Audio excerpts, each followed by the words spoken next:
Hello, everyone. Welcome to our webinar. We are so happy to have you here with us today. My name is Priscilla, and I will be the moderator along with my colleague Brittany for this webinar. We're happy to have you joining us today. This webinar is being titled Platica, Conversation Toward Equity-Focused Prevention of Substance Misuse for Hispanic and Latino Populations, Old Trends and New Directions. We are here with Dr. G and with Maxine Henry, and they will present you an amazing information for you later today. On the next slide, I just want to highlight that we included some information about our grant. You're going to receive a copy of this slide so you can read at your convenience, and you also will find information for contact in case you wanted to reach out to our center. Some housekeeping items. I hope that you were able to join us for our first session last month. If you didn't, we have the recording available, so you can reach out in our website and watch the recording. Dr. G presented an amazing information. We had a lot of discussions. It was great, and that's why we are presenting a second session today for you all. I already mentioned, but you will receive a PDF of these slides. We also have a question and answer portion at the end of this presentation, so you can raise your questions to our presenters, but please feel free to reach out and throughout the entire session via chat or using the raise hand function, and we will be more than happy to present your questions to our presenters today. We do want to remind you all that we have a GIPRA survey at the end of this presentation. You will receive a code, a link, and a QR code as well, if that's what you prefer to use. But this is very important for the work that we do. We ask you to please take 3 minutes of your day and fill out this GIPRA survey. This is very helpful for the work that we do, helps us to improve our training efforts, and helps us also to meet our goals and fulfill our promises to SAMHSA. And lastly, you're going to receive the certificates of attendance via email in about a week after today. We always want to take a minute to reflect on the power of words. We are prevention leaders, and in our teams, in our community, in our field, we know that together we can use powers and words actually that can create positive change. Now, if you allow me, I would like to introduce you to our parent organization, the National Latino Behavioral Health Association, NALBA. NALBA is a nonprofit, and it is located in New Mexico with a mission to influence national behavioral health policy, to eliminate disparities in funding and access to services, and also to improve the quality of services and treatment outcomes for Latino populations. And how do we achieve the mission and goals that I just shared with you?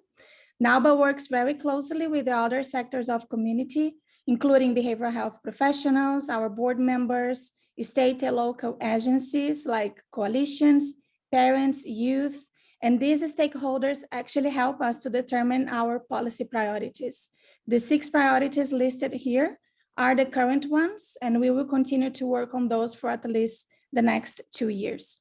For suicide prevention, we are working very closely with the American Foundation for Suicide Prevention to provide training and resources to support our communities and decrease deaths by suicide. Throughout the TTC network, we have 3 centers that prioritize working with the Hispanic and Latino communities. In 2019, these 3 centers got back before the pandemic, and we were in person in a meeting in DC. And together we developed this common mission statement for the work that we do centered on the Latino population. We all have different ways to fulfill these goals, but we are all committed to dissemination and support of implementation of evidence-based and promising practices to work to build a diverse and culturally responsive workforce, and also to create a bridge for quality and equity in behavioral health care services. Our PTTC is part of the TTC network, a multidisciplinary resource for professionals in the prevention field. You can see this map, all of the centers across the country, including the Pacific Southwest Region 9 that is collaborating with us today. Please feel free to reach out to us. We're going to leave our contact information at the end of these slides, and you can ask for additional resources, training, and technical assistance. We are happy to serve you and to support the work that you are doing in your communities. This is our team on the National Hispanic and Latino PTTC. We have Maxine Henry, our project director. She will be one of the presenters today. I'm serving as the project coordinator, and we now are on the final process of hiring our program specialists that should join our team earlier next month. And overall, our main goals are to increase and strengthen the prevention workforce that are working with the Hispanic and Latino communities, to promote evidence-based practices that are effective in our communities, and also to assist in breaking barriers to access for Hispanic and Latinos in need of prevention services. Now, I will hand over to my colleague, Brittany, and she will present on her center and also on our presenters today. Thank you. Thank you, Priscilla. So my name is Brittany Wheely, and I am a project coordinator with the Pacific Southwest Prevention Technology Transfer Center. And here's a map of the PTTC region, which includes the states of California, Nevada, Arizona, Hawaii, and the Pacific jurisdictions, including American Samoa, Republic of the Marshall Islands, Federated States of Micronesia, Commonwealth of the Northern Mariana Islands, Guam, and the Republic of Palau. So as you can see, we serve a very large and diverse region here in Region 9. We are physically located here at the Center for the Application of Substance Abuse Technologies, or CASAT, at the University of Nevada, Reno. You have the next slide, please. Overall, the TTCs have two broad purposes. One, to build knowledge and skills of the behavioral health workforce so that they can incorporate science-based practices into their work. And next slide, please. Each PTTC develops and disseminates tools and strategies to implement prevention work. We provide intensive TA on the latest prevention science using data to guide prevention planning and how to select evidence-based interventions that are a great fit for your community. Also, PTTCs provide resources to engage the future of the prevention workforce. In the next slide, please. So first, I'd like to introduce Dr. Timothy Grigsby, who is with the University of Nevada, Las Vegas. And then if we go to our next slide, sorry, I'll let them introduce themselves a little bit more formally. And then next, I'd like to introduce Maxine Henry, who is the director for the Hispanic and Latino PTTC.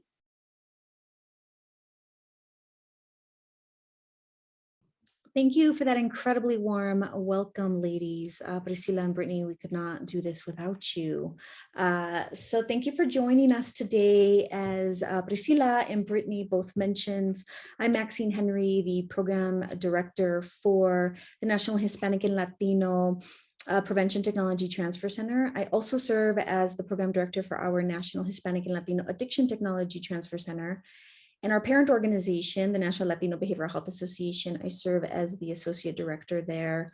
And overall, my goal and my job is to provide training, technical assistance, and consultation for Latino-led and/or Latino-serving communities. So when Priscilla, Brittany, and Dr. Grisby brought this idea of a follow-up Platica conversation about this very topic, I was super excited and honored to be invited to work alongside Dr. Grisby to further this conversation. So thank you for this opportunity.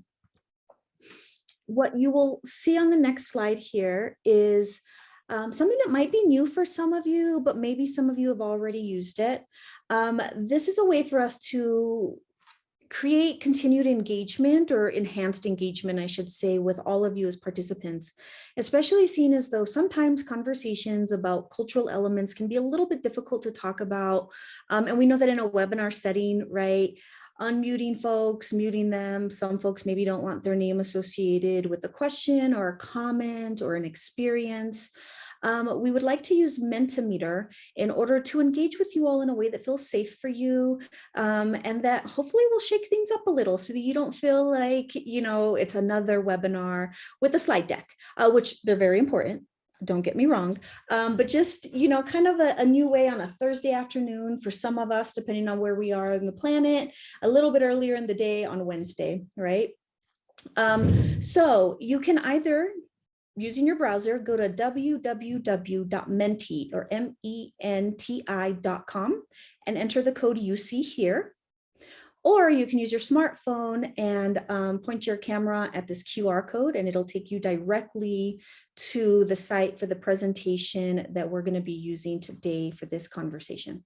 It is absolutely free to use. You'll see that you do not have to log in. You don't have to put your name. So everything will be completely anonymous. And alongside the deck that Priscilla and Brittany mentioned, you all will have access to, we can actually upload all of the results from today's conversation from the Mentimeter presentation and share that with you as well, so that you can take a look at how this conversation kind of played out on this interactive platform. So hopefully me chatting a little gave everyone a chance to access this. Don't worry, every time we bring up one of the slides, you will see the address and the code again, and so you'll be able to access it no matter what. So before I turn it over to Dr. Grisby, these are our learning objectives for today. We have 4 of them. Really, the way that we would like to offer these learning objectives to all of you is through conversation, dialogue, platica, so that we can kind of get a better understanding of kind of some of the successes you all have had, some of the barriers you have faced, some of the beautiful work you're already doing, and how we can really amplify and highlight that so that we have continued successful sustainability of your work. Dr. Grisby, I hand it over to you. Thank you so much. And thank you again for inviting me back for a second discussion looking at equity in substance use prevention for Hispanic and Latino populations. For those who didn't have a chance to join the first time, a little about myself. I'm an assistant professor at the UNLV School of Public Health and the Department of Social and Behavioral Health. And my area of research focuses on substance misuse specifically and misuse prevention. So trying to find folks and screen them and get them into early treatment prior to developing a full-blown substance use disorder that require clinical treatment or inpatient stays. So thank you again for inviting me, Priscilla and Brittany, to have this second talk. I'm very, very thankful to have Maxine and her infinite wisdom on this topic to join us today, and to bring Mentimeter, which I think will be a very fun exercise for those who haven't used it before. So as you sign into the Menti app and get ready, I thought we'd just have a quick recap from session 1 and talking about some of the topics we covered previously. Excuse me, and I apologize. I'm getting over a little bit of a cold, so if I'm a little congested, I apologize.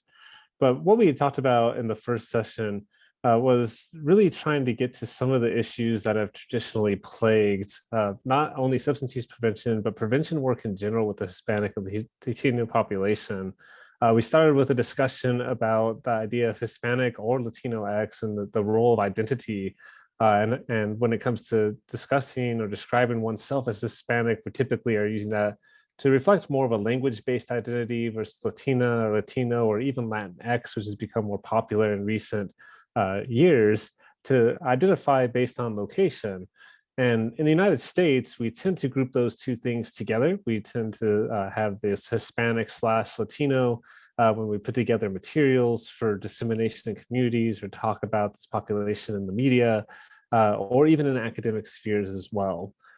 We then talked a little bit more about this idea of equity versus equality, and we'll talk about that a little bit more today, and how those two things aren't the same, and that when it comes to prevention especially, equity means that we are really just meeting people where they are and presenting them what they need to be successful, and not necessarily treating everybody the same or equal when it comes to prevention. We then talked a little bit about substance use in the Hispanic and Latino populations here in the United States. The main takeaway we had from that discussion was that although in general, when we look at prevalence and incidence estimates for this race and this ethnic group relative to others, we tend to see that they have a lower prevalence or less use on average compared to other groups. We looked at this across the United States and in Region 9 in California, Nevada, and Arizona. But what was really interesting is that despite this lower prevalence of rate in this population, we have a lot more negative outcomes that result from substance use. So although there are fewer people perhaps using alcohol or marijuana or some other drug, they're much more likely to be incarcerated, much more likely to have the symptoms of a substance use disorder, or to experience and engage in risky use, such as binge use and heavy use of those drugs. We then talked a little bit more about some of the intra-ethnic differences and the lack of research and work we've done there. And when it comes to discussing prevention specifically, there's been a lot of discussion more recently in that making cross-ethnic or inter-ethnic comparisons where we compare the effectiveness prevention programs between, for example, whites, Blacks, and Hispanics, that we are sort of biasing our own perspectives and not really fitting the needs of the intervention to a single group. And this is something we talk about a lot as ethnocentrism. And when we think about prevention programs being built and developed, if they are done so with the Western lens of medicine and therefore developed likely for a Western population, and compare that to a group that does not have those same cultural ties, of course, we're going to end up seeing differences in the effectiveness of those prevention programs. So we need to consider doing more intra-ethnic prevention comparisons to see if, for example, does this program work as well for Mexican American youth as it does for Cuban American youth or Puerto Rican youth and the like. So moving into this direction, I presented some work on the Unidos Se Puede intervention, which is a more recently developed intervention that was targeting Hispanic Latino youth specifically by Cox and colleagues, and then talked about how we can also implement and sustain programs with an equitable lens, which includes issues such as, for example, recruiting and training more Hispanic and Latin prevention scientists in the academic realm, balancing what we call equity efficiency trade-offs. And that's where we have to recognize that we do lose efficiency when we try to meet with equity, but we have to figure out how to best balance those trade-offs so we can promote both equity and efficiency of these programs for the population. And then also investing more in environmental risk and protective factors, where we talked about social determinants of health and really addressing the root causes of some of the issues that lead to substance use and misuse in the Hispanic and Latin population. So there's my really quick summary of session one. So hopefully you had a chance to join the first time around, but if not, as Priscilla mentioned, that recording is available so you can go back and view. So I'll turn it back over to you, Maxine. Thank you. For those of you who weren't able to go to session one, I highly recommend you look at the recording. I got to be there and it was absolutely amazing. And just really this reframing of this information and the pointing out that, you know, this doesn't happen because folks are Latino or identify as Hispanic Latino. It happens because of those social determinants of health that Dr. Grisby was talking about. And I think it's such an important conversation to have. So thank you for that recap. So let's get started. We want to start out with a little bit of conversation about why even have a follow-up Platica. It was such a rich presentation, such an amazing opportunity to get very valuable and important information, right? So a couple of things. For generations, like many other cultures, regardless of how you really identify, right? If you happen to be Afro-Latino, if you identify as Latine, or from a different country and you don't speak English or Spanish, and maybe your first language is an indigenous language or Portuguese, right? Storytelling has always been a really big part of our culture. It's one of the most important and sacred ways that we not only learn, but we also teach. And in telling our story, whether we're a high context or a low context communicator, we get to apply a lot of the nuance that we might not see in what might be presented in Western models of care, or what we would call more traditional mainstream models of service delivery, right? We get to kind of hear somebody's story. We get to hear what brought them to this place. And with that, we had a conversation about, could we dig deeper into some of these pieces? Also, it was such a wonderful dialogue last month that admittedly we got through one question of the audience or from the audience. And so that's the beauty of storytelling, right? Is can we add an additional hour and a half to ask more questions, to dig deeper, to have this conversation. So thank you, Dr. Grisby, for not letting us let you go just yet and coming back and offering this opportunity. And really, our hope is that, of course, nothing, not everything, I should say, is going to get solved in this, 90 minutes, maybe in the 70 minutes that we have left. can we start to take things that feel very abstract, maybe even difficult, such as the class standards or DEI work or culturally tailoring and adapting our service delivery models, and making them more concrete? Giving some examples of how this work is being done by some of you in the audience, some of us on the panelist pool, and really being able to support each other in this work as we start to grow and evolve and do this work in a more tangible, supported, ideally funded fashion so that we can sustain it.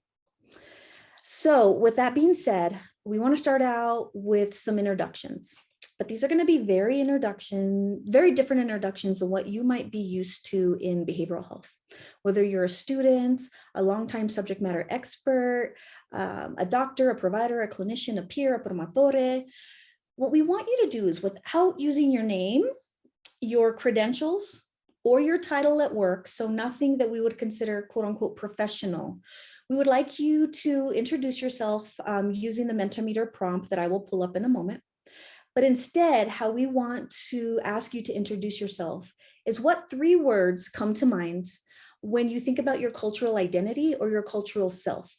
So I'm more than willing to give my example, seeing as though they'll be anonymous on Mentimeter. And for any of you who would like to, if you feel comfortable, feel free to rename yourself once you pick your 3 words. And that'll be part of your Zoom tag for the rest of our event. Priscilla and I went to a beautiful prevention training and they asked us to do that. And it was so wonderful to just get to know people and how we were similar to others. So the words I would probably use are Chicana, mother, and advocate. Dr. Grisby, would you like to share your example? Oh, sure. Well, that's a good one. I hadn't thought about it too much. I think I would probably go with dad. Comes to mind first. I have 3 beautiful kids, and they're my whole world. Scientist, because I just can't seem to get away from scientist, from science and the scientific pursuit of knowledge, which is probably not good for my wife since I'm always have my nose buried in a book. And lastly, boy, that's a good one. I think I would go. I would say I've always seen myself as an advocate, but more for students and young people in particular, and being their voice, having been that voiceless person before. And I think I'm sure many of our audience can share that sentiment, if nothing else, is being a voiceless student. So yeah, thank you for that. That's a good way to try and think about how to define yourself. Yeah, absolutely. Thank you for sharing, Dr. Grisby.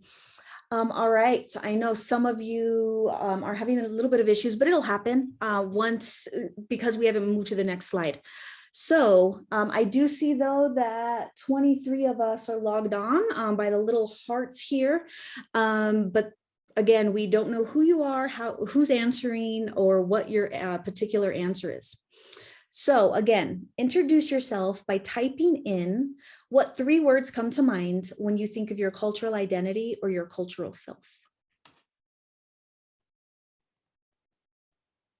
And the reason why I put Dr. Grisby on the spot and asked him was because I'm presenting, he and I don't have access to Mentimeter the way that you all do. And so I wanted him to feel included and not feel left out. Oh, I love this. Latina, Boricua, wife, Portuguese speaker, Chicana, daughter, scholar. Ooh, powerful. Mother, lifelong learner, spiritualist. I like that. Latina, mom in all caps, and a daughter. Isn't that beautiful? Daughter, Hispanic, survivor, teacher. Wow. Mother, friend, and mentor. New Mexican. I'm from New Mexico. Welcome, fellow New Mexican. Mother, educator. These are all beautiful. Feels a little bit different, right? Ooh, somebody put bold Latina. That is absolutely amazing. Advocator, mother, Mexican-American advocate, healer, wife, mom, believer. So our goal in this is to start this conversation with cultural introduction, something that we actually do for pretty much all of our events at the ATTC and the PTTC and at our parent organization, NALBA. because we do know that sometimes when we talk about cultural work, it can feel very overwhelming, right? Because who's ever going to know enough about any culture, even one that they identify with? I admit all the time that although I identify as Chicana Latina, I don't know everything about the Latino experience. I only know everything about my own experience.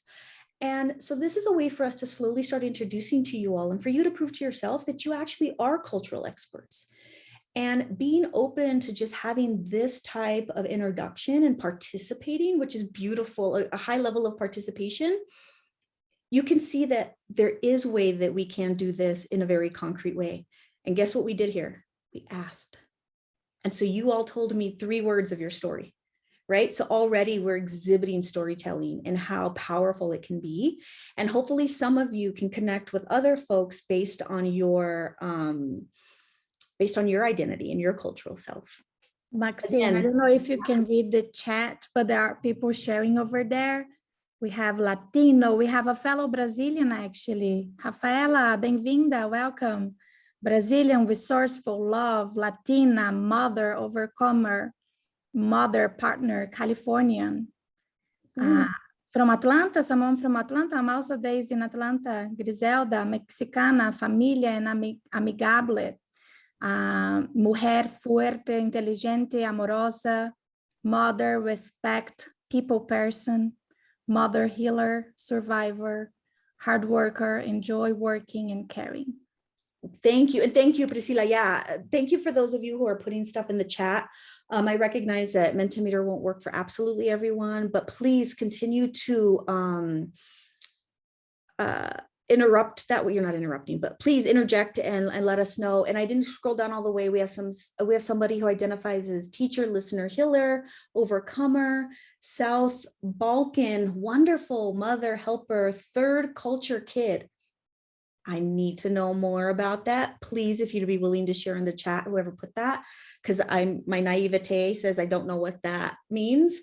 Latina tia, Latino tío mentor. My second screen is a little far away. My apologies. Mentor, Angelino, friend, dad, friend, human. Thank you, human. Yes. Mother promotora chicana. This is so powerful. So what we'll do is when we download all the results from Mentimeter, you all will give this to you. And if it's okay with you all, we can share the chat, Priscilla, and we can go in and we can manually add these to Mentimeter, just so that way their responses will also be included and they'll see themselves in the slide deck, if that's okay with you helping me out with that. All right, Dr. Grisby, I'd like to hand it back to you. Yeah, and thank you everyone for sharing. That was that was really wonderful. I hear a lot of stories, and I want to hear more stories. I wish we had time to hear all these wonderful stories. And Maxine, I think too, if I recall, for the individual who put the third culture kid, if I'm incorrect, please let me know. But I think those are people who were raised in a culture other than their parents or the culture of their country and nationality, I think.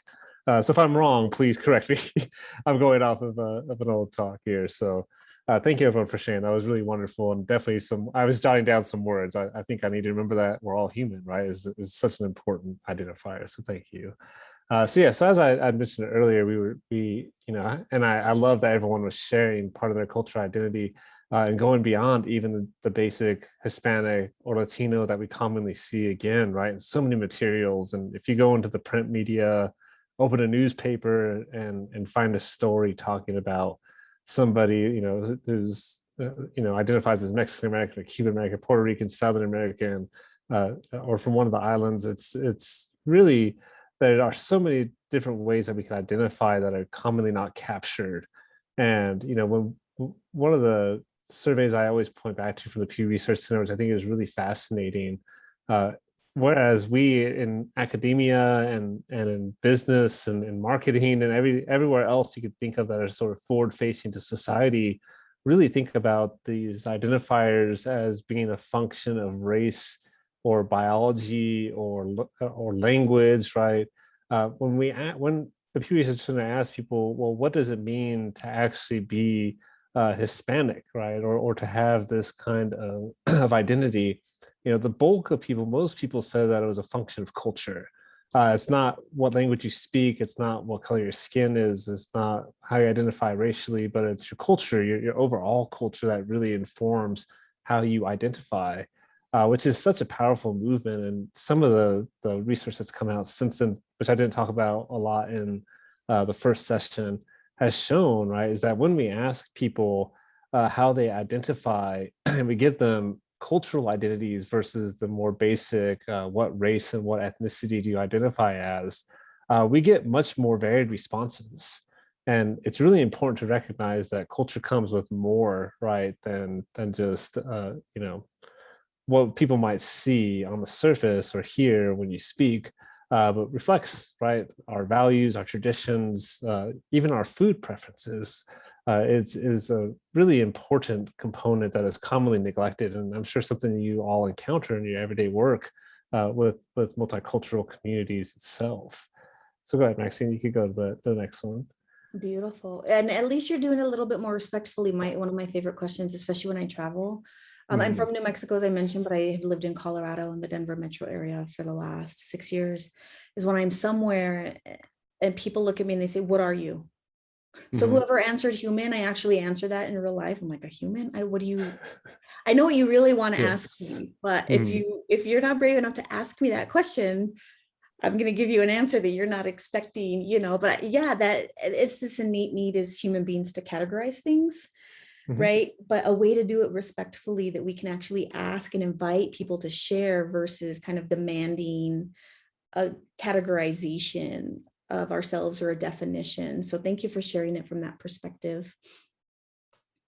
Yes, and then in the United States, as we talked about, right, we tend to, as a group, speaking about this idea, right, of categorizing and compartmentalizing, typically we just sort of say anywhere south of the border is considered Hispanic or Latino, right? And we tend to neglect really important cultural differences that exist between all these varied countries. And even within countries as well. And I can say, having had the privilege to travel a lot through Mexico, from east to west and north to almost south, not quite all the way south. I'll get down there one day. There's such a variation of culture, just like in the United States, right? I've also lived throughout the United States, between California, Nevada, Texas. I've been as far northeast as Pennsylvania and New York, and any two places have their own distinct subculture that we have to be mindful of exists in other countries, right? It's not a unique United States phenomenon. It's something that exists elsewhere that we tend to ignore, unfortunately.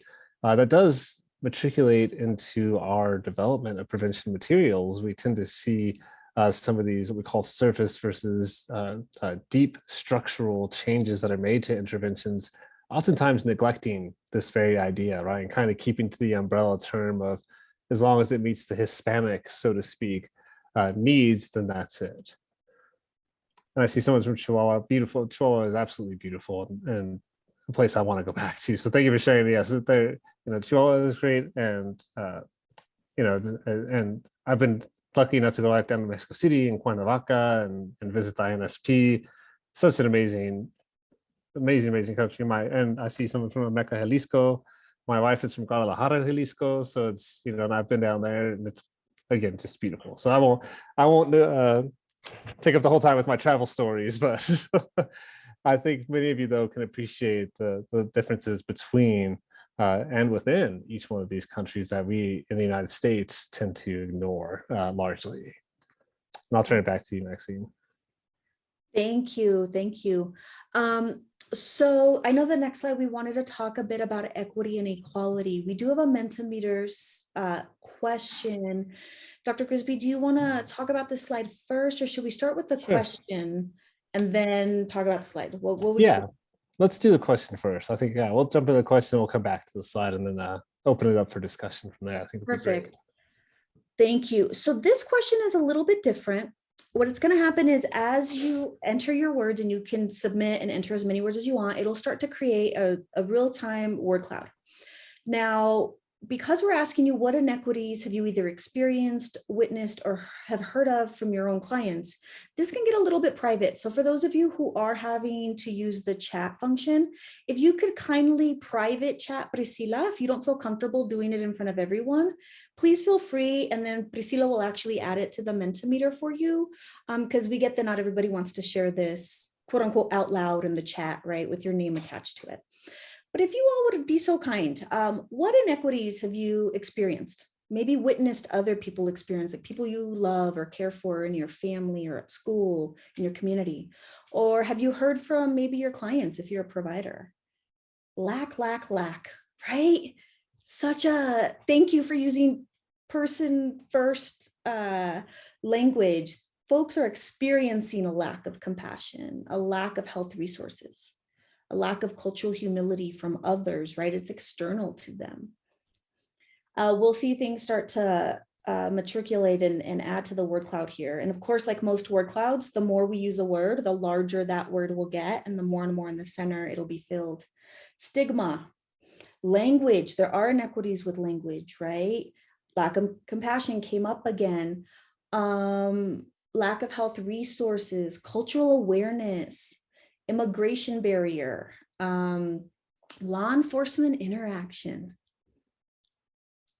Powerful. For those of you who need to re-access Mentimeter, at the top of this slide here, you'll see the ¿cómo se llama? The website and the code again. Lost my words there for a moment. Judgments, emotional support. Yep, fear is real. Valid fear, right? It's not hesitation always, it's a valid fear, mistrust. Advancement, so maybe some inequities in opportunities for advancement. Exactly what Dr. Grisby was just explaining, generalization. All of us are put into one large bucket, right? And it's not a powerful bucket, like in a beautiful bucket, like human beings. It's one of those like, oh, all Latinos are the same. All BIPOC communities all are the same. All, you know, of these group are the same. Do you see any new ones that I just can't read, Dr. Grisby? Let's see here. I see oppression showed up there. Looks like discrimination's taking the bulk of it, which is important. We'll come back and talk about that there in a second.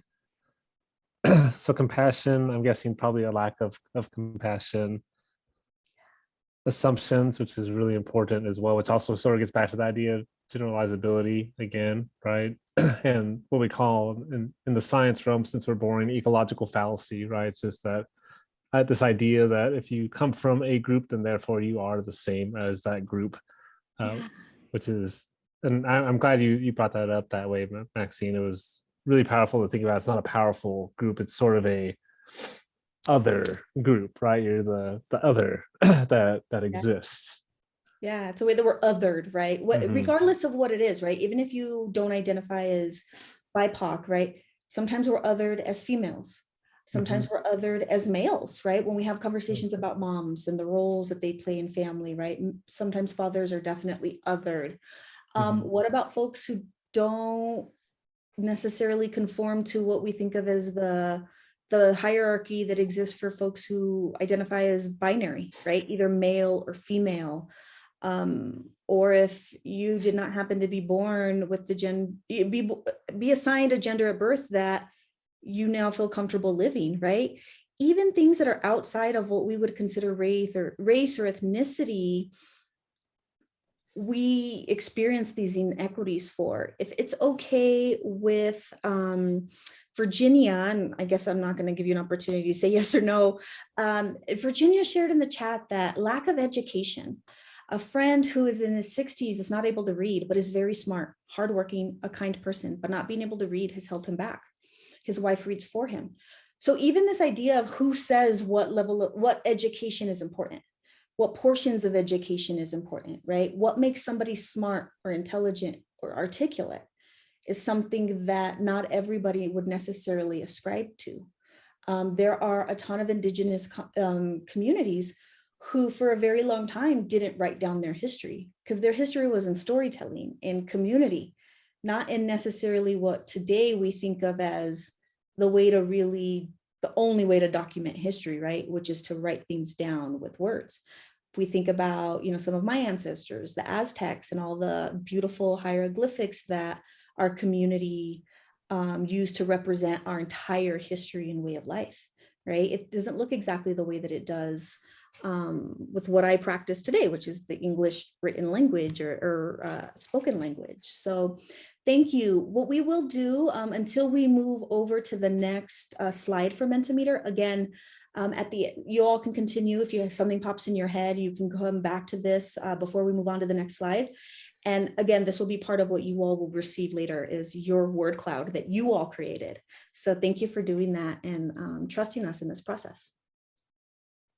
Wonderful. Well, I will happily jump back to the slide for just a brief moment. So in session 1, we had talked about this idea of equity and equality, where equality is essentially right, where everyone's treated the same regardless of their need or other individual differences.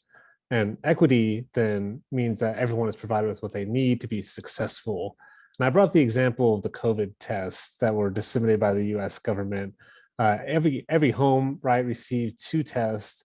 And this was regardless of any of the factors of that home. It was just a function of whether or not you have a US-based address and registered to receive the tests.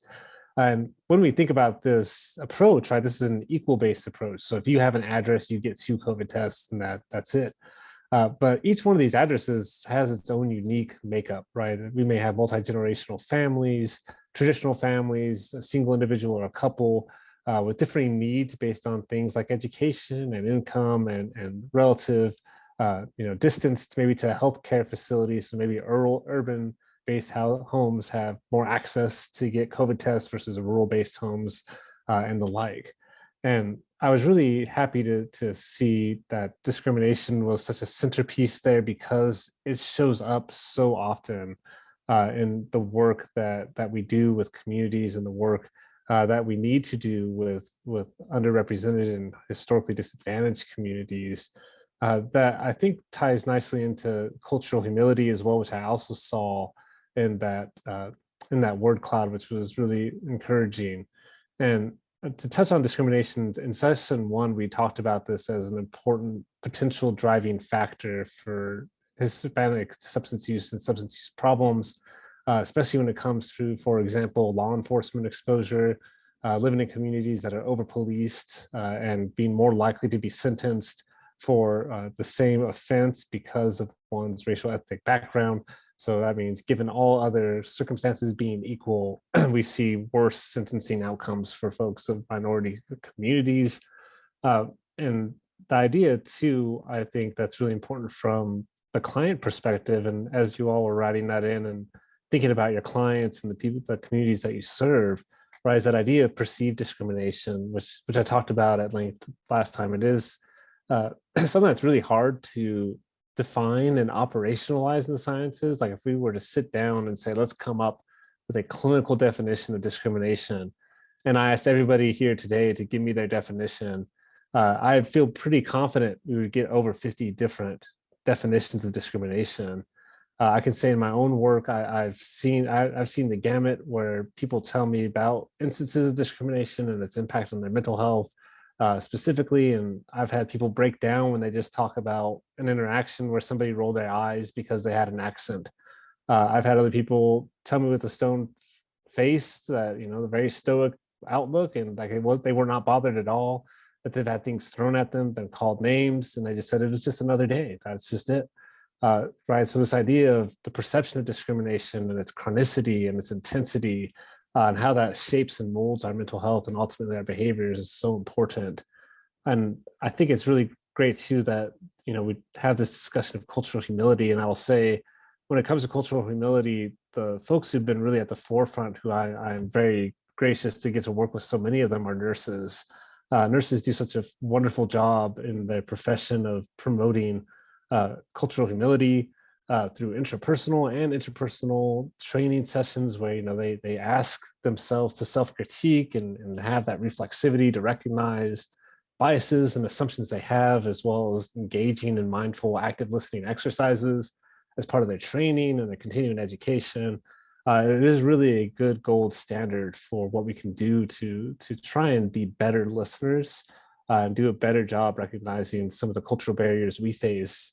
And at the community level, and I'm sorry, Maxine, feel free to interrupt if you want to interject, but at the community level too, I think there's also a need for us as a whole, right? And I'd love to hear everyone else's perspectives too on this. I think we have to have that perspective that we need to move toward healing together. And that's allowing people to make mistakes, recognize their mistakes, learn from their mistakes, and do better. Because I do work with folks who are even too afraid to engage in these discussions because they just do not want to make the mistake. And it's a painful process. It could be hurtful. It might be an eye opener to have to face a demon in your own life or a skeleton in your own closet. But it is, at the end of the day, healing for our communities to engage in this kind of dialogue. So I'll turn it back over to you, Maxine, before I keep talking. First of all, I love what you're saying. So please, if this is the type of stuff that you're talking about, keep talking. It's beautiful. I agree with you. We see so much of this, and that's why, we definitely need to have these conversations, because there are folks who don't even recognize that it's discrimination, or, as you said, unfortunately, and kind of heartbreaking in a way, are just so used to it that they're desensitized to it. And, we don't realize that that's not what life is supposed to be like. That's not how we would experience life, that would be the exception, not the rule for communities. And so one thing that we always challenge folks, and Priscilla and I did an equity and planning presentation for a really great advanced ethics series with the PTTC network.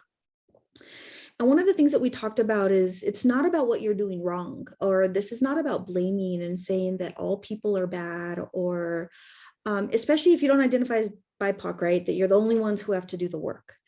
What we're saying is that there are some ways that we do experience privilege. I'm really open about my own. Am I Latina? Have I experienced things as a Latina that are discriminatory, are flat out, racist? Absolutely. Do I get asked everywhere I go, what are you? What are you? What are you? Yes. But I've also experienced privilege in my life. I was born in this country. I don't wake up, not one day in my existence, worried about my documentation status. Did I experience linguicide because my grandparents experienced linguicide? Yeah. So I'm finding my connection with my language, which is Spanish again, right? I was forced to be divorced from it. That was not my choice. But English is my first language in a country that values English speakers, right? I happen to be the first person in my family to go to college, second person in my entire family to graduate high school, first person to go to college. My grandparents, I was like their dream. The fact that I got 2 master's degrees never happened, right? In the family. But that's a privilege of mine. So what we like to ask folks to do, what we like to challenge folks to do, is to really sit with your own privilege and ask yourself, have I ever experienced this? And if I have, can I use some of that to help support other communities who might not experience that, right? So everything that I do, I love to support limited English proficient communities, because it's not something I have to worry about. So could I use that privilege, that perceived real or adjacent power with my language abilities to support other people who are limited English proficient, whether it's somebody I'm mentoring, whether it's offering to privately review written work and support them in that way, whether it's making sure that every single thing we do at the center is done in English, Spanish, and Portuguese, right? There are ways that we can use our privilege in very concrete, not abstract ways that are meaningful for community. So thank you for this opportunity to talk about the difference between equity and equality, Dr. Grisby. And I love in the chat, I don't know if you're seeing it, people were super excited about this example, right? Because it even takes the sometimes uncomfortable conversation of race and ethnicity away by saying equality is that everyone in the United States with an address right? We're not talking about the inequalities for people who don't have an address, but everybody with an address who felt safe enough to apply at the federal level for these tests got 2 tests per household. Some households are multi-generational and have 6, 7, 8, 9, 10 people living there, right? Some might only have 1 person living there, and so technically they got more than a household with 8 people. So thank you for this perspective in health equity itself, Dr. Grisby. And I'm sorry, I do want to mention that it is 4 tests, 2 testing kits, right? It was because each testing kit comes with 2. So just in case there was a little confusion. I think I saw a comment in chat. You're right, it was 4 tests total. But I think too, and I wanted to bring up because there was a comment from Johnny here that says we probably also need to focus on the Hispanic community resilience and how we operationalize resilience every day, which I think is a really fantastic outlook, right? And not only thinking about, right, sort of the old way of thinking of how do we get rid of discrimination, but how do we also build resilience and conceptualize resilience and build an environment that promotes resilience and what that should look like, right? Which is also really important in terms of thinking about, what does it take to be resilient? And maybe we need to get rid of some of those issues, like you mentioned, like should we only value English speakers, or should English speaking be, I don't know how we would say it, perhaps like the key element in determining if someone's educated or not, right, is how well they speak English, which is, again, a common issue we face in communities across the gamut of need and setting as well. Yeah. And I love that. It's not only the negative piece of what we've experienced, right? It's also the beautiful ways that we have not only survived, but thrived through this experience. And a lot of us have such beautiful stories of resilience, whether you, for the most part, have enjoyed multiple privileges in your life, that doesn't mean that life is unicorns and rainbows, all day, every day. There are these ways that we have become stronger and actually have used that to support other people in that as well. And I think that that's such a great way to also look at what our communities have done, because it is a success to be celebrated for sure. Dr. Grisby, would you like us to move on to epidemiological considerations? Yeah, I think actually, why don't we jump into the next question for the sake of time, since we're already at good grief. I know, time flies when you're having fun conversations. It does. So you all, again, you're going to have access to all of the wonderful slides that Dr. Grisby so painstakingly put together with all of this rich data. So you all will have access to those. In session 1, I know that Dr. Grisby, you talked about umbrella terms. Sometimes what we've used at the centers after getting some beautiful technical assistance from Dr. Ana Nelson. I'm so excited I can say Dr. Ana Nelson now from New Mexico. We sometimes call it ethnic glossing, right? Or these generalized terms or ideas that you talked about, Dr. Grisby. So we're going to move to Mentimeter real quick and ask a question of you all. What umbrella terms or assumptions have you heard of, experienced yourself, or even used? And again, you don't have to say, I used this umbrella term before. Just what are the terms? There's no need to blame each other. What are some of the terms or assumptions you've heard of? What have you experienced? One that I know some of my colleagues and actually close friends are not excited about, they identify as Asian, or Pacific Islander, and this idea of the model minority, right? This heavy burden of being the model minority, and how on the surface that might seem like, oh, great, they're treated, so well, and they're put on a pedestal. But from folks that I've come into contact with who have talked about that umbrella term, they almost feel like it puts a really heavy burden on them to be perfect and to, they're still a minority, but because you're a model minority, somehow that communicates, this sense of privilege that is afforded to you and not to other people, right? And that can be a harmful umbrella term for an entire community that is absolutely diverse. And I know one that the PTTC Region 9 definitely does a lot of work with.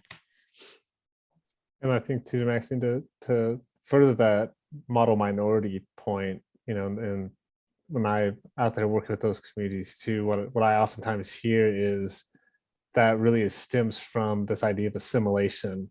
Are you willing to abandon your identity, right, and adopt our identity? And so only if you're willing to make such a sacrifice can you be that model, which is disheartening, right? To think you have to give up who you are to be successful. Yes, yes. Thank you for that. I love that idea, right? That you have to give up a part of yourself. Haven't worked hard enough. Yikes. Brown, those people. Isn't that one always fun? Your people, those people, you're part of them, right? That's that othering that Dr. Grisby was talking about. Privileged. Some of us are under this idea, right? That like we're absolutely privileged and that's the only piece. And whoever added privileged, I want to say thank you for adding that, because sometimes what on the surface can feel like very positive, like we were talking about with the term model minority, can actually really invalidate our own experience, right? We're not given a chance. We're just going to assume, and let's just say for the sake of a conversation about race and ethnicity and culture, we would like to assume that all people who identify as white or Caucasian are just privileged across the board.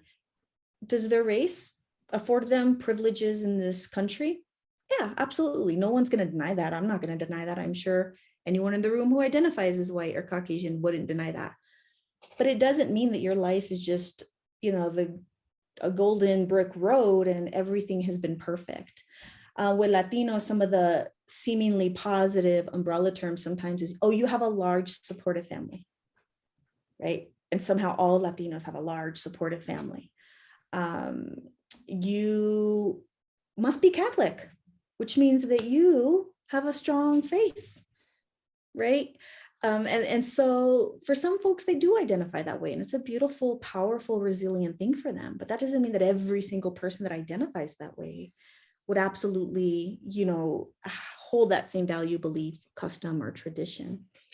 Political affiliation, right? That everybody who is of a certain community is of a certain political affiliation.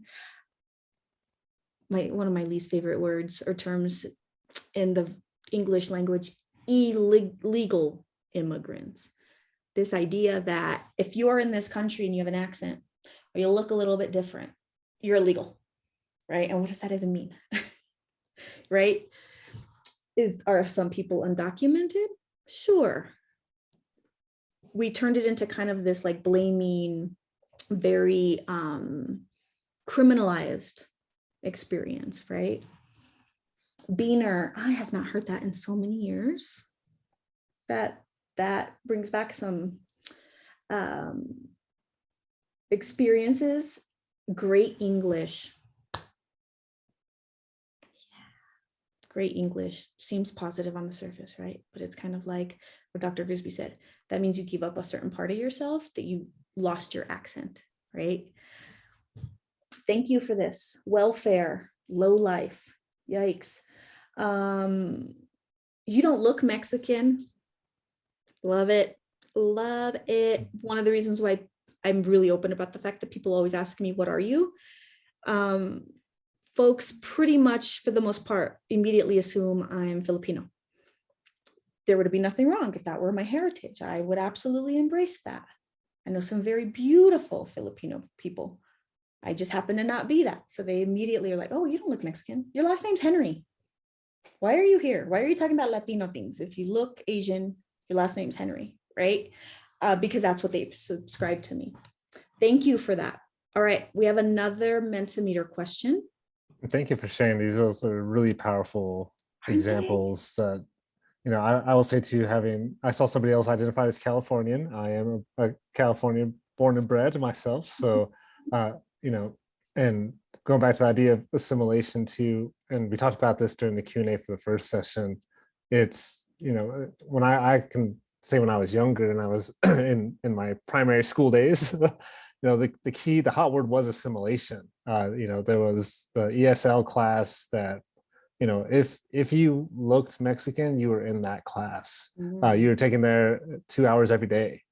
And though I am not Mexican, my friends were all Mexican, Samuel and Jorge, and you know, we all hung out. And so I got put in that class for 6 months before they realized that I didn't speak Spanish at all. I was in the ESL class for 6 months in elementary school because I happened to be darker skinned. It's hard to see now, but I'm darker skinned. I had friends who were Mexican in school, and they thought I could probably benefit from learning better English. So it's an interesting experience to have had, but I appreciate you all sharing that, because a lot of those words showed up a lot when I was young where I grew up.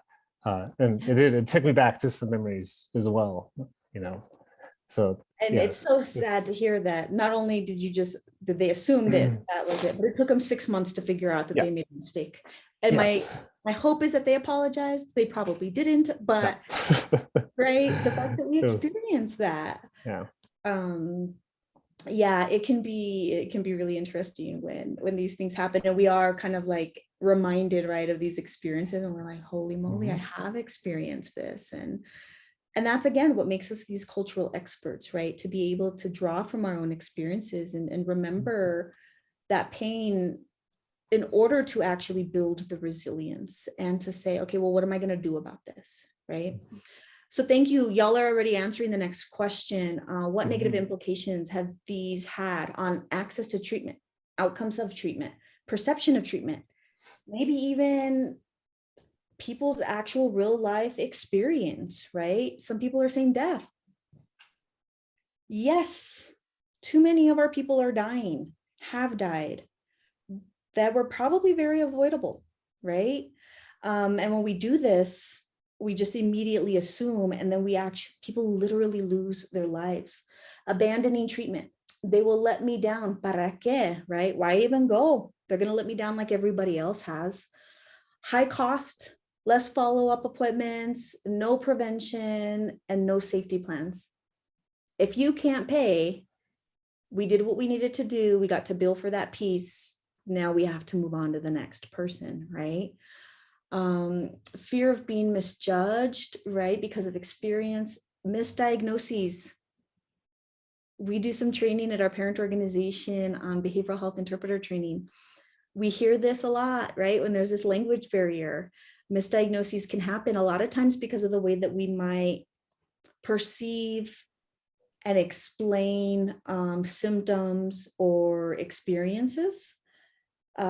One of my favorites was a colleague who said that she was not able to interpret for her uncle or grandfather, but they had to go to the emergency room because their stomach was hurting and they were very, very yellow. And at the ER, they immediately were prepping him for surgery to do surgery on his liver because they assumed something had happened. This person did not speak English. They finally got an interpreter there. It turned out that he had been drinking turmeric tea 3 times a day for like 6 weeks, and it just happened to be too much. So the turmeric turned his skin yellow. But because, imagine that misdiagnosis, right? An unnecessary surgery to an older gentleman that could have turned out very, very bad. No one even cares about my health if they believe all these negative things about me already, right? So it's almost this feeling of hopelessness. And why would we think anyone else would see worth in us or in our experience? Lack of trust in the system, perceived stigma and shame.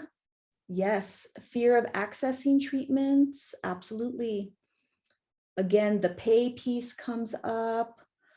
Thank you for sharing these. Again, you all will get access to this entire thing, and it'll continue to be updated.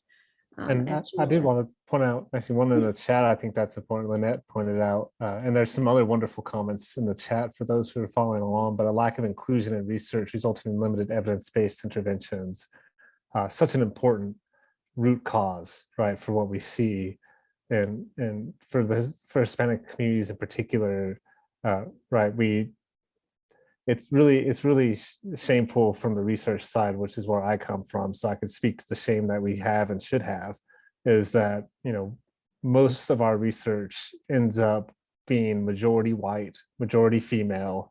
And so when we get these evidence-based interventions out there that are being tested for prevention, even up to the NIH, who only now is trying to play catch up and get more representation in clinical trials, because for such a long time we did not have that representation for many of the reasons why that you folks are bringing up in the Mentimeter poll. When we don't develop interventions for a population, of course that population is going to be failed by that intervention because it's never been tested with them. So we're testing with one group and throwing it at another and assuming it's going to work the same, which is unfortunate. And one of the reasons too why we probably need to abandon those inter-ethnic comparisons between effectiveness and saying, oh, how come it works for whites but nobody else? Well, it was developed with that group, so of course it's going to work for that group. So thank you for bringing that up, Lena. It's a really great comment. Absolutely. And this idea, right, that then our communities end up getting blamed, right, Dr. Grisby? Well, they don't want to engage. We don't know where to find them. They don't respond to outreach. They're hesitant to give us information. And perhaps part of that is we're very rarely asked at the beginning. We're very rarely asked to participate in even the development of the questions. And we might be asking questions that we don't feel comfortable answering. And then if we do engage, we very rarely get the data back, meaning we don't know what comes of the information. So we spend time with you, we give you all this rich information that you need to build your program or whatever it is that you're doing. And then it's never implemented in our community, or we never hear from folks again. And so then at some point we're like, well, where did my information go? And if I'm not going to get it back, then why should I contribute? So thank you from the research side for, kind of confirming that piece.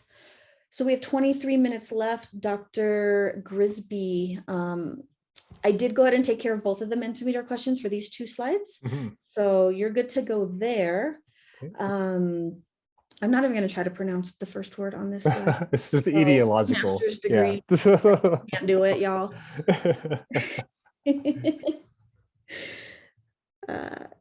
All right. Yeah, so just to, again, really briefly highlight this without getting too much detail, there was a solid period of time where we were looking at some of the salient cultural factors that observational research had shown to be important for substance use that we thought perhaps could be capitalized on to develop interventions. So these things like familismo, respeto, federalismo, some others as well. We looked at these as potential intervention mechanisms for the Hispanic Latino community and thought, again, sort of drawing on this decreased or lower prevalence and incidence estimates we saw for the Hispanic Latino communities that were being surveyed through national surveys and local community surveys, that these could potentially be some of the causes for why we were seeing lower rates of substance use, that it was a difference in culture. But through a lot of research with multiple data sets, both cross-sectional, meaning looking at things just sort of at a one point in time, and longitudinally over time to see how these particular factors change over time, and they tend to be pretty stable as it happens, and how substance use changes over time. We don't really see any sort of connection, right? So there doesn't seem to be some sort of unique aspect of the Hispanic culture that would protect somebody from using alcohol or drugs. So that, while again, it was really afforded with sort of the best mindset, right, towards trying to develop some prevention interventions, it wasn't necessarily fruitful. And you can go to the next one, Maxine. What ended up to be more important that we saw through work, and Unger et al.'s 2016 piece really capitalized on this nicely, is that contextual factors, or what we call cultural stressors, are perhaps more important. And one of the things that we could think about, right, is that salient cultural factors like our connection to our family and our role within the family hierarchy, or even our perspective on whether or not we're going to be diseased or not diseased, or healthy or not healthy, right, is really sort of distal, meaning that we don't really think about it every day as we make decisions or go about our day-to-day lives. However, contextual factors are much more proximal and definitely are going to have a stronger hand in guiding our behavioral intentions. When we think about why we might want to eat ice cream at the end of the day, maybe it's because it's been a hard day, right? So the context and thinking about what's shaping our environment and shaping our behaviors is probably more important. And from there, we did end up seeing some specific potential risk factors that exist for marginalized populations. And one of those, as we talked about earlier, is discrimination. And Maxine, you can go to the next one really quickly. And beyond those two, there are other types of cultural stressors that exist. We have parent-child acculturation discrepancies, which we found to be very important. So when parents and children, especially in families where perhaps the parent migrated and the child was born in the US, for example, have different cultural philosophies and are juggling different cultural ideas and trying to balance, right, these streams of influence on their lives, and acculturative stress, right, that process of trying to acculturate to a new society or to a new majority group standards can more, I guess we'll say, more succinctly shape, right, how we are going to behave as a result. And from there, we've talked a lot more about this idea of cultural stressors over culture itself. It's not so much that you have a culture or come from a culture, it's really what is happening in terms of the stressors you're experiencing. And as so many of you pointed out in the word cloud and through these other activities, these also shape our social determinants of health. If we are dealing with discrimination, that discrimination is not only impacting us directly through our psychological well-being, it's having an impact on our income earning potential, our chances for achieving education, getting health insurance, getting help within the healthcare system, and not just being told, right, that you have this problem because you're part of that group or because this is what happens to these people. These kinds of things are going to shape ultimately how our health and well-being and our quality of life at the end of the day. So I'll turn it back over to you, Maxine, from there. You can drop the mic on that one. That was absolutely well said. It's context. And this idea that is cultural stress something that we should be thinking about, because if we identify as a part of a culture that, again, I'm not going to have the exact same experience that maybe Priscilla would, or honestly, even my own siblings would if we're raised in the same household, right? Because there might be a difference in gender and opportunity, in birth order, in the way our parents, the age of our parents when we were born, all of these things that just provide so many layers to the onion that none of them look the same. And so can we think about what my stress looks like versus somebody else's and what kind of helps shape my decisions and my perception and my reality, is a powerful, powerful thing for us to start thinking about. So, with the limited amount of time we have left, Dr. Grisby, I know that we want to spend a little bit of time on the equitable intervention strategies that are doable. And I know that we only have a few slides left, but I would love to hear if you think that there's at least, maybe one or two slides that we absolutely want to go over, or if we want to go directly to Mentimeter. Why don't we go over to Mentimeter? Okay. I think I'd love to hear from everybody else. Everyone's been so great. And thank you all for participating in this. It's been really wonderful to hear everybody's perspectives. Yeah, thank you. That we're getting even more engagement than I was hoping for with this. So thank you. All right. On the computer, it looks really small to me. So I'm going to read them out loud. Okay. But I'm going to have to get really close to my screen. So no judgment, please. What we want to do is, when considering intra-ethnic differences in working with community members, what benefits can we expect to see? So this would be the positive side, right? And y'all can essentially vote on these things or choose these things, and you can choose multiple. Somebody else is going to have to read this. I literally cannot see it. You know what? That's a lie. I might be able to. I just need you all to bear with me for 1 second. Give me a second. Somebody could Yeah, read if you want, my dear. Right. I have the notes here, and I just want to be able to read it to you all. Okay. So when considering intra-ethnic differences in working with community members, what benefits can we expect to see? The options are increased engagement or recruitment of diverse clients, tangible improvement for clients, quality of life, increased positive outcomes, decreased overdose rates, higher treatment, quote unquote, completion rates, increased engagement with peers in recovery. And we know that this list is not exhaustive. These are just some of the pieces that we talk about, not only Dr. Grisby's work, but also as technical assistance centers. And so far, the winner is increased engagement and recruitment of diverse clients. And a fierce competitor is increased positive outcomes, right? So I think even from you all as our expert listening audience, you see the stark differences, right? How we could list a ton of negative outcomes, but look how powerful it is when we do the other side, when we actually ask folks, tell me about yourself. Give me some context. What's going on? Maybe instead of continuing to ask, what's wrong with you? Instead, it's what happened to you, right? And just taking a moment to sit with that and to ask these super important questions. So the next Mentimeter piece is also really powerful. All right, so you all can rate these from 1 to 5. How much control do you think each of us have, right? And these are some social determinants of health. 1 is little to no control, whereas 5 is a lot of control over these things. So rate these items: unemployment, quality housing, sense of community, substance use or substance misuse. I believe we have some other options here. These look good.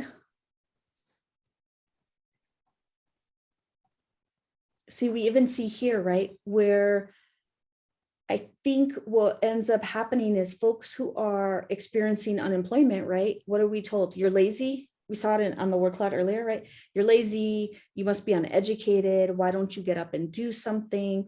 But not all of us have a lot of control about whether or not we're employed by other people for money, right? But sense of community, the audience feels overwhelmingly like we have a little bit more control over that, right? Can we have a sense of community?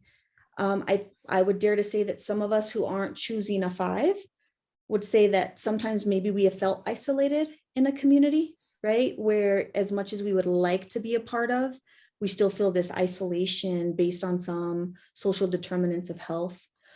Substance use, misuse, it's right in the middle. Some of us are going to always feel like we have a ton of control over that. And some of us are going to feel like, well, there are some other contextual factors that might impact whether or not we experience a substance use disorder or initiation to substances. Even I think kind of the socialization and normalization of some substances. I can say that especially in the Latino community, right? One of the very harmful assumptions is that, oh, all Latinos drink at every get together and they drink a lot, right? And that's just the immediate assumption about all Latinos. Is there an issue with some communities or some families or some individuals drinking at every single event and potentially having a experience with alcoholism? Absolutely. But when we approach it from oh, you're an alcoholic, versus approaching it from, okay, why are we socializing this and normalizing it for some groups, but for other groups, it's a very blaming thing, right? That you shouldn't do this. And I believe we have just a couple more questions. This one you can also vote. Which of the following challenges, when we're thinking about strategies that you can implement or that you've attempted to implement, right, that are from a culturally and linguistically appropriate perspective and or really aim to meet people where they are at, I should be able to read it from this slide. What are some of the challenges that you have experienced? Specifically in prevention, but if your expertise is more on the treatment recovery side, please still answer. Recruitment of bilingual, bicultural staff. Is data collection from diverse community members, as Dr. Grisby talked about earlier, has that been a barrier for you? Engagement with diverse community members as a whole, leadership support and buy-in.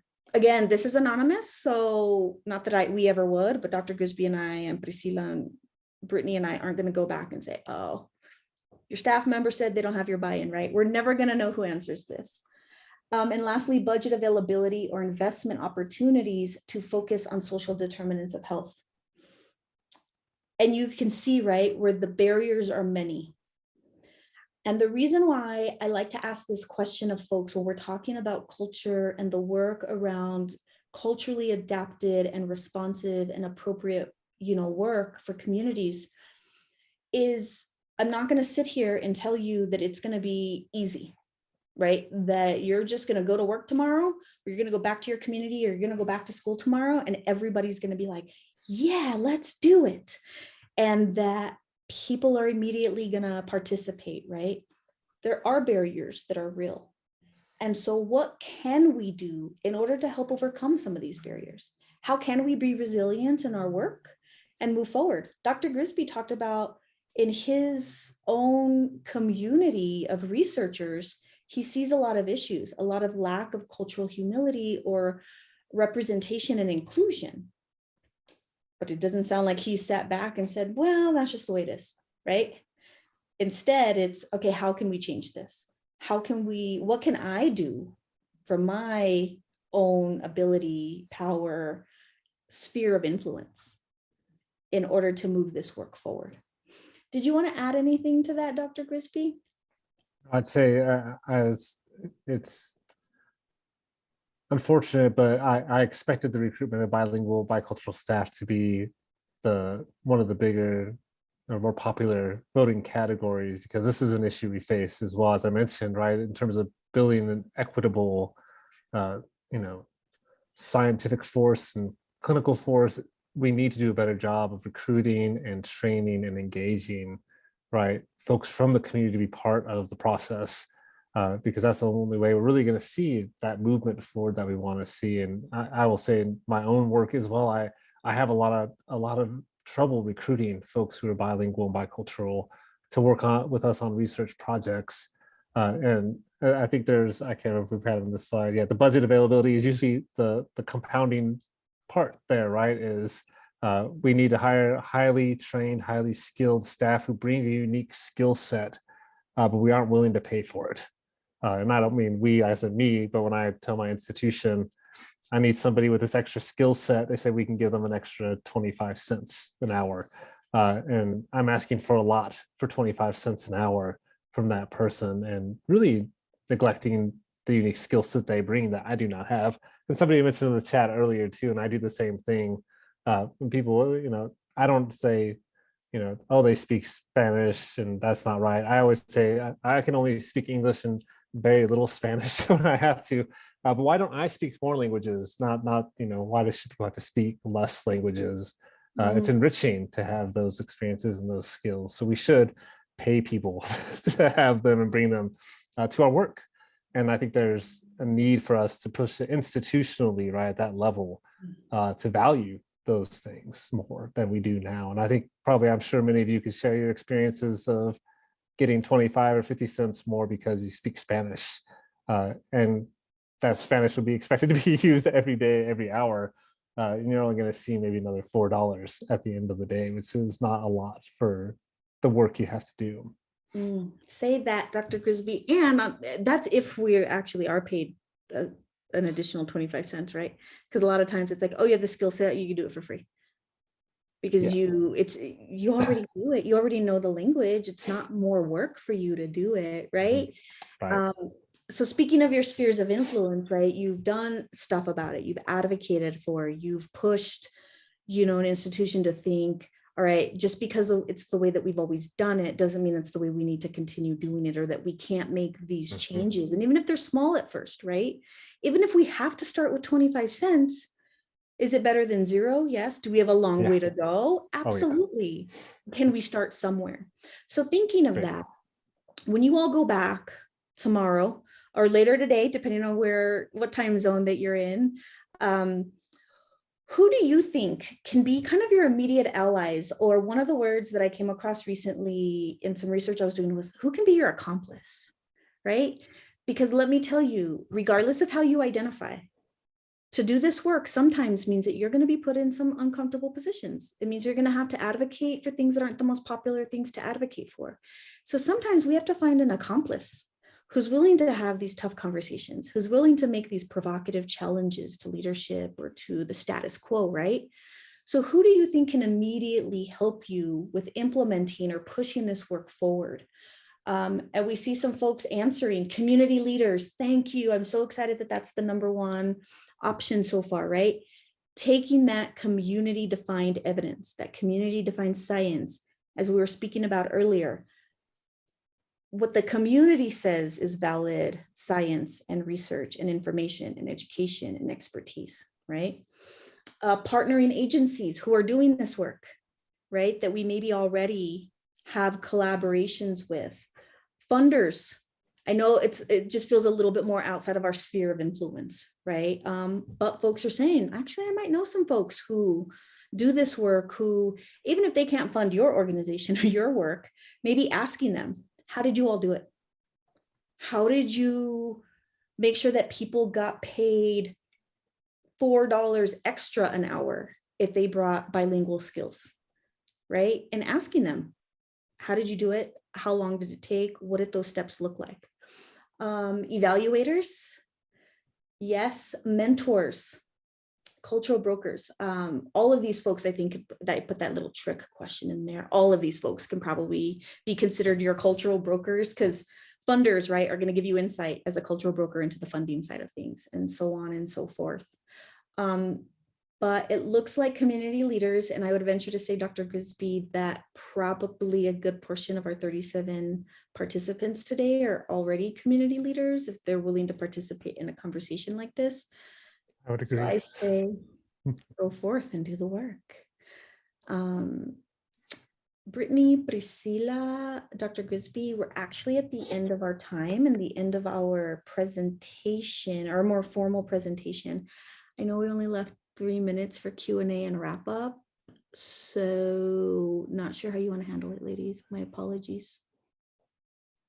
Can you please go to slide number 50? Yes, ma'am. Thank you. This was great. This is amazing. That's why we wanted another session. And this was very informative. We're receiving a lot of feedback through the chat that people really liked the session. That was very interactive. So thank you again, Dr. G, Maxine, for letting us, for sharing your knowledge with us, for agreeing Dr. G to come again and Maxine to co-present with you. I'm really, really thankful that you share your knowledge and you help us. We learn together. We learn a lot. I learned so much from the chat. I'm taking notes, and I cannot wait to see the Mentimeter information, like when we wrap it up and we have everything together and share with you all. Like, so beautiful to see that we built this together. But this would not be possible if you were not here sharing your knowledge and your experience with us. So thank you. Thank you very much. I already shared a link on the chat for the GIPRA. I'm sharing one more time. This is very important for the work that we do. Gives us the opportunity to improve our training efforts, gives us the opportunity to see if we want another session next year or in the next month with Dr. G and Maxine again, and give us the space to partner with our colleagues from Region 9 and other PTTC. So please complete the satisfaction evaluation and provide your opinion and your feedback on this session today. The next slide, you're just gonna have information from our colleagues on the Pacific Southwest. You will receive the PDF of this, and everything is linkable, is clickable actually, so you can just click on the information and reach out to them for resources, technical assistances, and to learn more about the work that they are doing. And on the next session, you have information about our PTTC. We just released our podcast last month. So we already have some episodes available in the 3 languages, Portuguese, Spanish, and English. We invite you to check this out. And we also included some links from some of our products here, including our newsletter. So please reach out and access this information as well. You have Maxine and my contact in case you want to talk to us. And lastly, this is our conference. We are planning a beautiful event in September in Las Vegas, Nevada. More information coming soon.